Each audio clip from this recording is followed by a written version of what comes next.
Yeah, I know, that's a tiny pot, but that's what it came with.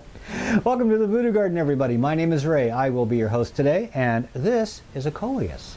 This is a Coleus, and it's normally grown as an outdoor plant, but you can grow it as an indoor plant. That's exactly what I plan on doing because Coleus grow extremely well in very bright locations. And now that I've taken out my vegetable plants, I have some empty space over here. I can put in some more plants, and I always love adding new plants. I have a Coleus. I have another plant that is striking. It's not so striking from there, but I'm going to be bringing you in, so just give me a second here. This one is called a Persian shield. A Persian shield, and that is a beauty. I saw this and it just caught my attention. Mike the dishwasher took me to a greenhouse, a local greenhouse here in Exira, and they had some beautiful stuff in there. They didn't have a whole lot that I like because they usually had like bedding plants and stuff like that. I'm really not into those annual flowers that people plant. They're pretty, but I just don't like things that I have to really work on every single year. I like perennials. Perennials are my thing. So I was looking at some of this stuff and I thought, wow, this is nice. So I got this. I got the Persian shield. I got the Coleus. And I got this. Well, actually, I didn't get this. Mike got this. And that really surprised me because Mike the dishwasher is not into plants. He's not a plant kind of guy. He's a working on a car kind of guy. And but one thing he's always had a soft spot for are succulents, like mainly hen and chicks and aloe. Those are his two favorites. He saw this and he snagged it up. Didn't even ask me. Didn't ask my opinion or nothing, and which kind of impressed me. You know, somebody who's not into plants actually really got into this. He said, "We're getting this." So we got this, and I'm going to show you this up close. But I just wanted to introduce the players first, and lastly. This isn't something new, but it's doing something extremely odd that I think you might want to see. I know you're going to want to see this. This is pretty funky. Can you guess what this is? I'll show you up close. Now you just got to take a second and look at it because that's what I did at the greenhouse. I just stared at this thing because it's not so much the color, but I don't know how the camera's picking this up. I hope it picks it up like my eye does. It's an iridescent color, and that's what caught my attention. It's a green plant, but it's got a purple color to it, and the color in real life is kind of like a shiny iridescent color that really shows off when the light hits it. It is striking. This is called a Persian shield. That's the common name. What the Latin name is, don't know, don't care. It's on the tag, but I tossed the tag away because I don't like tags. I just never did like tags. This plant caught my attention because of the color, but also because of the structure of the plant. Look at this. It grows very well from a nice sturdy stem, and it has side growth, which shows me that if I prune this off, it's going to bush out, and I think that's what I want to do. Now, I did look this up on Google. Gotta love Google. I Googled this, and it puts out flowers as well, so I know I'm going to be getting flowers from this eventually. But for right now, what I want to do is I want to get this into a larger pot because you know it's going to be root bound in here, and this is not the right size pot for this. So I got to get this out of here today. I'm not going to be doing a transplant video because you've already seen me transplant stuff. Boring. But I wanted to show you this because this is what it looks like when I got it. I hope the color stays the same. I love plants that have something different about them, not just common plants, and this one definitely fits the bill. Persian shield. Although this is something that's pretty much standard in all greenhouses and in a lot of gardens that you see, it still strikes me as something that I need to show because the texture on it, the color on it, they really do work together well. This looks like velvet, you know, like crushed velvet. But it's not. This is a Coleus plant, and it doesn't have so much of a velvet on it. It just looks like it. So that's a nice look for this plant. And Coleus, by the way, they come in just about every color you could possibly imagine. It's like Baskin and Robbins of plants. They have a color for everybody's mood, everybody's situation. But one of the nice things about Coleus, look at this. It's like a stalk of celery, isn't it? It's a big, honking, thick plant, and look at this. It has 4 new plants coming out of the bottom, and I had to bring some of my soil out of another pot and put it up here because it had roots coming out of the stem. It's definitely time to transplant. This is going to be one root-bound plant. One of the nice things about Coleus is they love bright light. So if you don't have shade in your yard, Coleus is definitely going to work for you. But if you have bright shade, they'll still do well for you. And also, if they get munched over, toppled over, snipped off, they're going to come back even stronger than before. It's an exponential thing. The more you prune them, the better they come back. Just like the peppers and the tomatoes I'm always yapping about. Yep. Coleus is definitely going to do well. They don't have very beautiful flowers. They have little tiny flowers that really don't look that great.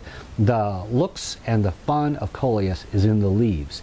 And if you feed them well, you give them plenty of root space, and you give them good light, you're going to get good color. If you take away their light, you're going to take away their color. So make sure you give these a good growing environment, and also you can take clippings. Clip these things off, clip off a couple of the leaves, treat them just like tomatoes, put them in a glass of water, you can root them and then get another one going. So you can have an endless supply of these things. I love Coleus, and this particular color struck me as something I wanted in the voodoo garden. Scaling down to something a little less stunning, this is called a hen and chicks, and you're just going to have to kneel down for this one. It's just way too small to look at from that height. The beauty in a hen and chicks comes from two different things. First of all, you got to get up close to appreciate these things. A lot of people will plant these on walkways and gravelly areas to just kind of fill in the space, but if you take the time and just get down on your knees like we're doing right now and take a look at these things. It's a rosette looking plant, and it grows from the center and it puts out leaves on the side, and it's actually very beautiful up close. Some things in life you actually have to get right down there and enjoy their beauty because you can't enjoy it from a distance. The second thing that I find really fascinating and beautiful about this plant is how it procreates. I'm sure it'll put out a flower, I'm sure they do flower, but one nice thing about hen and chicks, and there are a bunch of different varieties of these plants, but this particular one, what it does is it sends out a little side stem. You can see 1, 2, 3, 4. They'll put out a little stem and there's a little cluster. That's a brand spanking new plant right there. And we're going to get even closer because I got to show you something that you're really going to want to see. Yep, we're pretty close, but you got to get in close to see this. Right along this stem, see that? Let me lift this up. Maybe this will help you see it.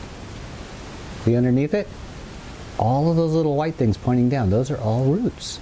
Yes, it's putting down roots underneath the stem, and they're reaching down into the soil. So these little stems that it puts out travel along the soil low. That's why it doesn't put them out high. It puts them out low so that the roots will come out, point down into the soil, and then once those roots take hold, this plant is going to grow a lot faster, and this stem will eventually probably shrivel off from the plant. Once you see these little roots coming out, you can take a sharp pair of scissors, snip it off as close to the mom as you can without hurting the mom, and then take that out and start a whole new plant. Or if you want to, you can just leave it in here because they do look good in clusters. But what I want to do is I want to grow this mother plant as large as I can get it. So I'm going to be taking these babies out and putting them into a new pot to start out as many plants as I can to begin with. But I wanted to show you this up close and personal. Isn't that a beauty? What I could compare this with is alfalfa leaves. This looks very similar to an alfalfa plant. I have alfalfa growing outside because I'm in farmland and there's a lot of pasture. So I see alfalfa growing wild, and these leaves look very similar to that. Almost like a large field clover, but more like alfalfa, but it's an upright plant. This is a peanut. Yes, it is a peanut.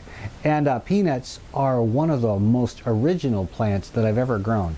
Most plants will grow, you know, and they do all this grow, grow, grow, and then they put out flowers up here, and then you pollinate them, then they put out fruit or seeds or whatever a flower puts out once it's pollinated. But a peanut plant is different, and this is something, if you want to grow something that's going to fascinate you and your kids, take a look at what's going on down below.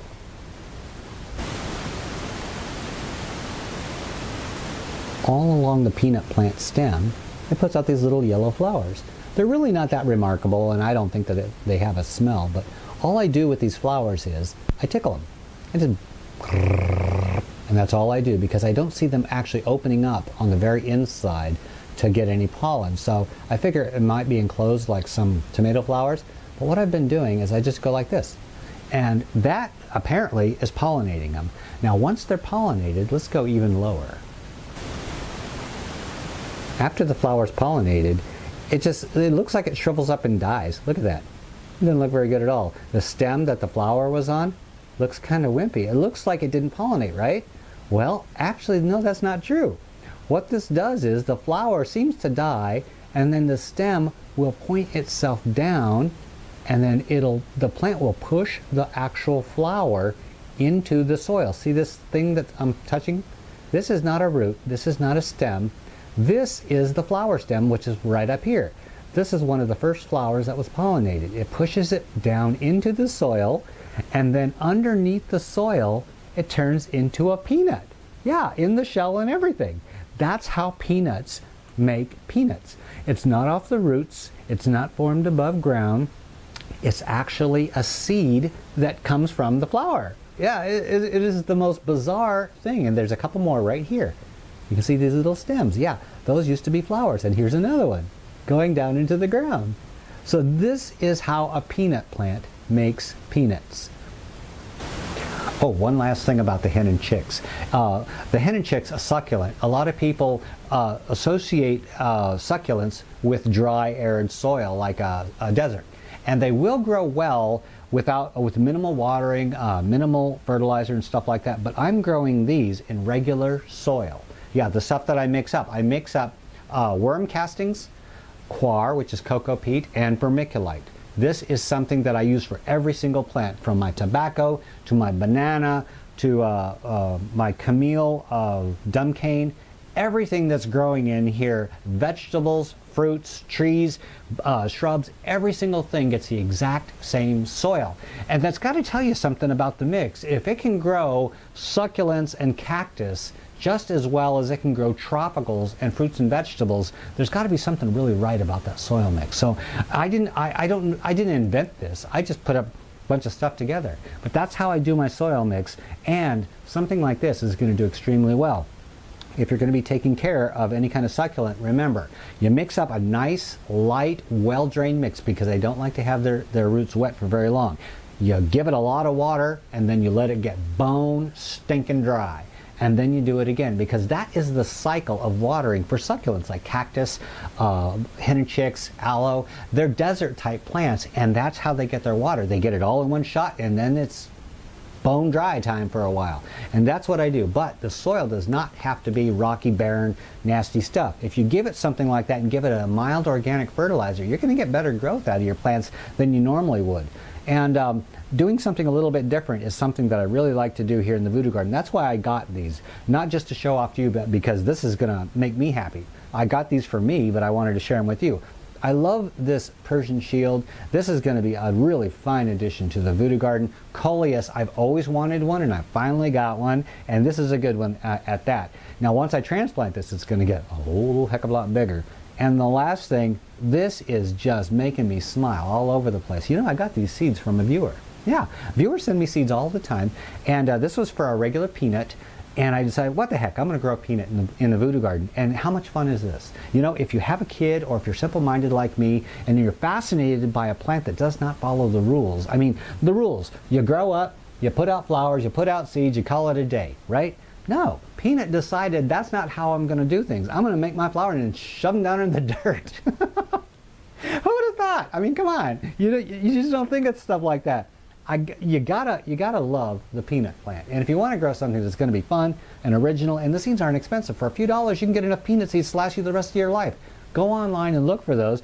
Grow them yourself. You can grow them indoors 365 days out of the year. I don't know how long this plant's going to go. As far as I know, it can go on forever. I mean, as long as there's no winter, I don't see a problem with this. And I really like this. It's got good form, good cute little flowers. It gives us something I can munch on later on. It's a win-win situation for me in the Voodoo Garden. But I just wanted to show you these new additions because they really make me happy. And I will show you another tour of the Voodoo Garden and a few things that are going on the next episode. Yeah, I know I took a couple weeks off, but I had the baby goats out there, and I had a garden to put out, and I had some other things going on. So I had to take some time off from the Voodoo Garden. Don't worry, folks. If you don't see an episode every week, it doesn't mean I forgot about you. It just means I have other things going, but I will always come back and we'll always share something fun here in the Voodoo Garden.